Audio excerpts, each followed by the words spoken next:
The grand assembly hall of the Galactic Concordat fell silent as Prince Vexthor of the Draconis Empire rose from his obsidian throne. His scales shimmered like molten gold under the chamber's artificial stars, and his wings, each spanning 15 feet, unfurled in a display of dominance that had made lesser species flee in terror for millennia. "Human," he hissed, his voice carrying the weight of 1,000 conquered worlds. "You dare question my tactical assessment before the council? I challenge you to honorable combat. We settle this as warriors have since the dawn of civilization." Lieutenant Sarah Chen, barely 23 standard years old and fresh from Earth's Colonial Defense Academy, looked up from her datapad. At 5'4", she was dwarfed by nearly every species in the hall.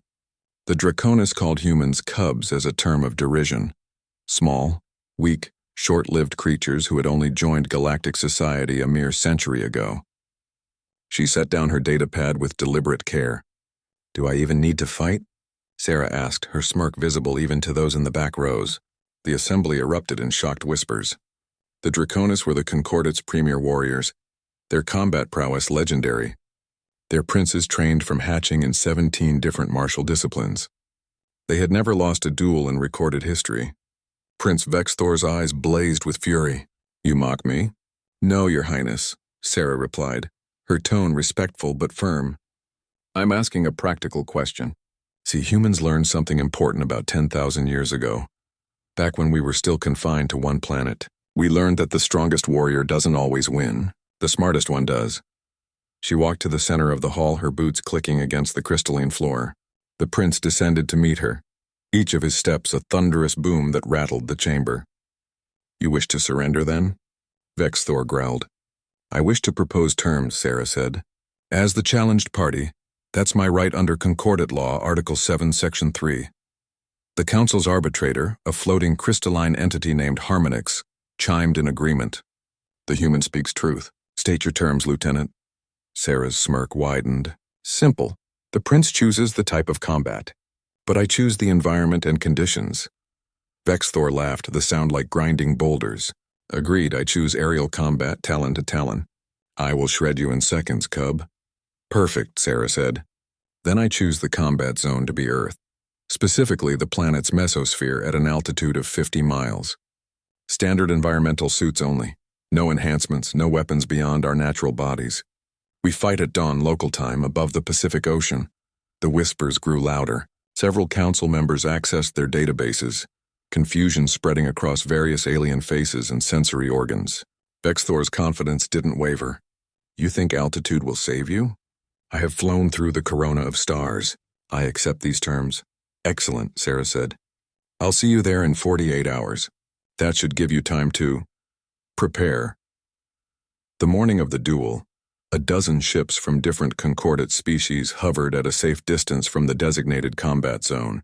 Long-range sensors focused on two figures suspended in Earth's upper atmosphere, where the air was thin enough to see the curve of the planet below and the black of space above. Prince Vexthor floated majestically, his wings spread wide, his environmental suit custom-fitted to his massive frame.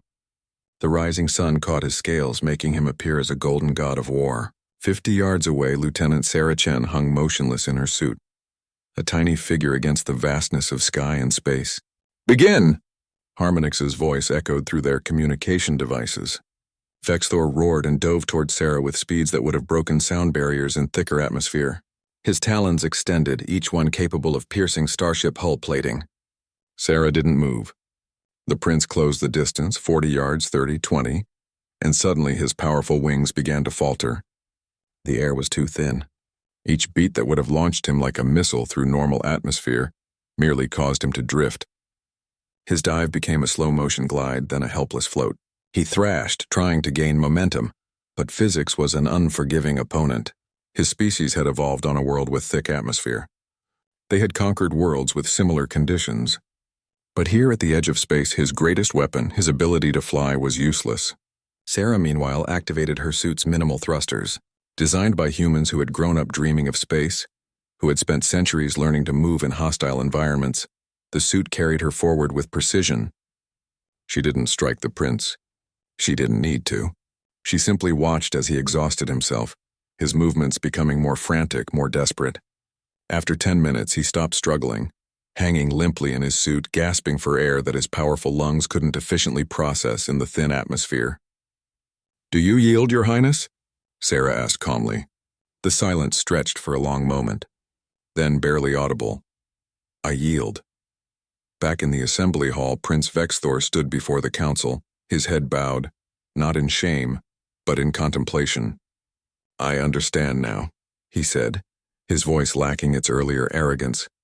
"The human did not defeat me with strength or even cunning alone. She defeated me with knowledge. Knowledge of her own world, her own limitations, and how to turn an environment into an ally." Sarah stepped forward. "Your Highness, my species has a saying, 'Don't fight harder, fight smarter.' We spent millennia fighting each other before we reached the stars. We learned that victory doesn't always go to the strongest or fastest. It goes to the one who understands the battlefield best." She extended her hand, a human gesture the prince had learned.